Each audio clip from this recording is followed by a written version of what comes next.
timidly. That's the thing that you've asked him to do differently. What do you think about him tonight? How would you describe that? Better. You know, you saw some of his elusiveness that was kind of legendary there in fall camp, as far as he's a guy that can run through guys, and a guy that can make people miss a little bit better than you think, almost. And he's starting to play free, you know, of thought, and just letting his natural gifts take over. And up front, we're better. That's a really good defense, a really good team, and so, you know, we didn't probably have as many yards per carry as maybe we would have liked, but just what we were talking about with Georgie, it you know, proved to help in the end. Keeping the neighborhood over here? Yeah, other than Royce, I mean, if you look at a lot of the other players, they just had outstanding games as playmakers. You know, Farrow and Byron, and then the two receivers, all of them made really nice plays. Was it just one of those nights, or was it, you know, getting the right perfect pass and getting at the perfect spot with the ball, or?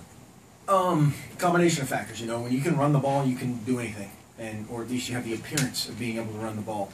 And the matchups, I thought the offensive staff did a great job of creating matchups, creating seams with the run game, and that poked open some big plays. But then also we had some guys make some plays on the ball, like you said, that, you know, Dwayne did some great things, Darren did some great things, and they'll do nothing but get better, because they're still, you know, Darren particularly is still playing with a little bit, you know, kind of the hesitancy of some of the young guys, but is starting to get over the hump, and encouraged by that. We're going to work right down the road to Horowitz. You didn't sit in the second row, you can't ask questions. That's right. You talked a little bit about it, but can you expand maybe a little bit on the 99-yard drive? I mean, is that the kind of drive that just takes so much out of the defense? It's big. You know, that was certainly something when that happened. It's kind of like the weather. You know, it's perfect. That's great. You know, 99-yard drives are fun to be on the driving end of. And our guys took that challenge. We grounded out there early with Royce and a couple guys making some key blocks, and ended up, you know, scoring a touchdown. Tyson, middle. Can you expand a little bit on Darren growing up over the last couple of weeks? It seems like he's kind of been, maybe his role seemed like it was kind of phased out a little bit since like the first week, and I don't think he touched the ball last week against UCLA, and obviously he had a great game today. Yeah, nobody's phased out. You know, nobody's phased out. If they're off the team, they're phased out. But you know, guys in our system, again, that's one of the things in our system, like I was talking about with Georgie, is you know, we went through phases where it was kind of frustrating when, not you, but we'll use you as an example, would ask, you know, whatever, David Paulson had 200 yards receiving, and Michael James had 300 yards rushing, and Kenyon Barner had 300 yards, but what's wrong with Jeff Mayo? Why didn't Jeff Mayo have 3? You know, and there's one ball to go around, and our guys are starting to get that. And particularly for a young player, I'm not singling out Darren. That's not really easy to understand, because in high school you just split out there and you threw it to him.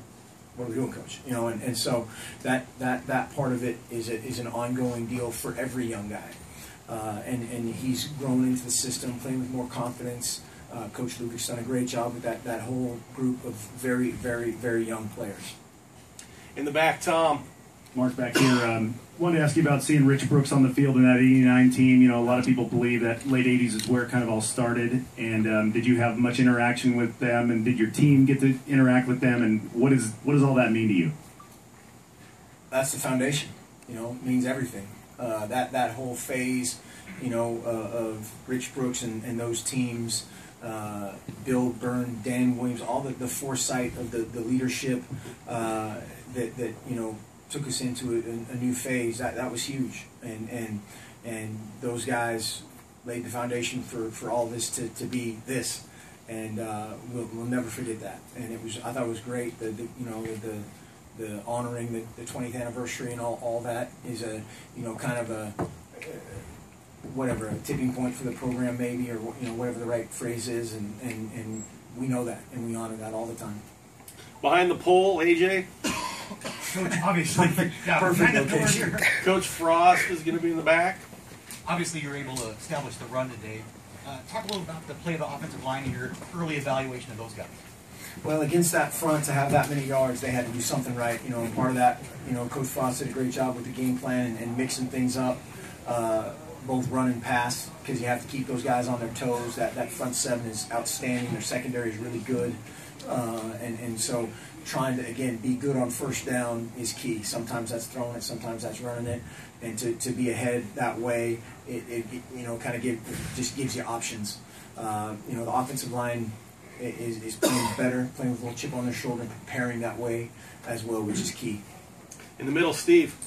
Mark, last 2 weeks, just kind of talk about the defense, what you've seen in terms of kind of kept two pretty good offenses really down, at least until your offense had kind of gotten enough points to kind of put the game out of reach. Yeah, they're playing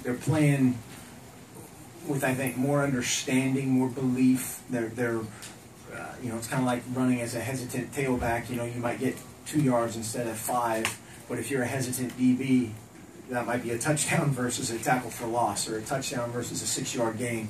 And all those guys understanding their role totally, playing fast, identifying things. And Coach Cohn and the defensive staff have they've all made great strides. Was it perfect? Absolutely not. And again, we'll go back to work on that tomorrow.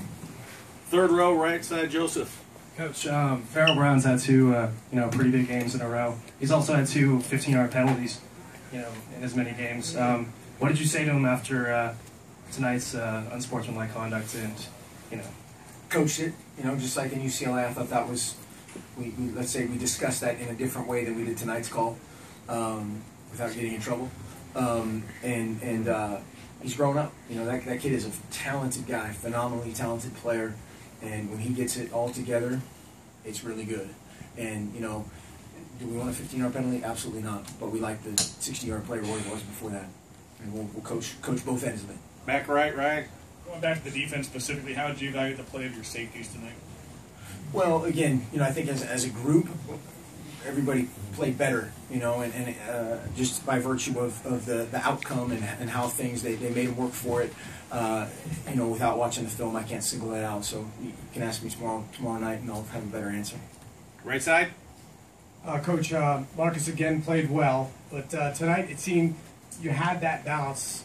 Was it nice to see that you didn't have to kind of depend on him, to bail you out on some plays? Absolutely, would be my first answer. I was trying to see what he finished. And so 24-33, 336 and 2 is okay, right? That's all right. And that's kind of that's where he is, right? That's his expectation level. And that guy, again, did a great job of getting us in the right play a couple times. Made some unbelievable plays again with his feet that for most people is 2nd and 26. It's 2nd and 10. And that is a victory in itself sometimes. But he is. We're all lucky to be able to watch that guy play every Saturday or Friday. Jay? 2 quick ones. Did Rich Brooks address the team at all? He didn't this week, but he has in the past. I love Coach Brooks to death. Okay. And then back to the penalty on Farrell. Would you like to see some of the celebration rules relaxed a little bit at the college level?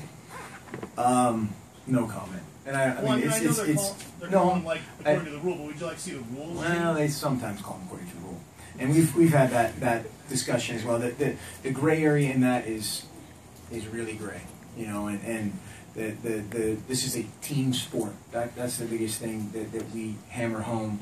One guy didn't make a play, he shouldn't spike the ball. Flip it to the official and go celebrate with the guy.